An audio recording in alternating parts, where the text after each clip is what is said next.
স্কুলে যাওয়ার সময় স্কুলে যাব, স্কুল থেকে দেওয়াল টপকিয়ে পালিয়ে কি করবো না, আসবো না। ডিসিপ্লিন, এই জিনিসটা আমাদের মধ্যে থাকতে হবে। ডিসিপ্লিন জিনিসটা কি? ডিসিপ্লিন জিনিসটা হচ্ছে আমরা সকাল এবং সন্ধ্যা যখন যেটা করব বলছি তখন সেটা করব। নামাজের সময়ে নামাজ পড়ব, ঘুমানোর সময়ে ঘুমাবো, পড়ার সময়ে পড়ব, স্কুলে যাওয়ার সময় স্কুলে যাব, স্কুল থেকে দেওয়াল টপকিয়ে পালিয়ে কি করব না, আসবো না।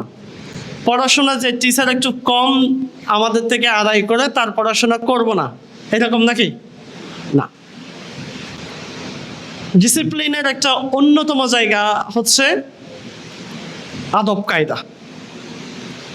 আদব কায়দা বুঝি শিষ্টাচার। এই শিষ্টাচারের ক্ষেত্রে সবচেয়ে বেশি যার প্রতি দরকার হয় তার মধ্যে একটা হচ্ছে কি বিররুল ওয়ালিদাইন, মাতা পিতার প্রতি সদ্য ব্যবহার। কাদের প্রতি? মাতা পিতার প্রতি। 2 নম্বর যারা আছে সেটা হচ্ছে শিক্ষকদের প্রতি। 3 নম্বর যারা আছে সেটা হচ্ছে কি বড়দের প্রতি। এই কাজটা আমাদের করতে হবে।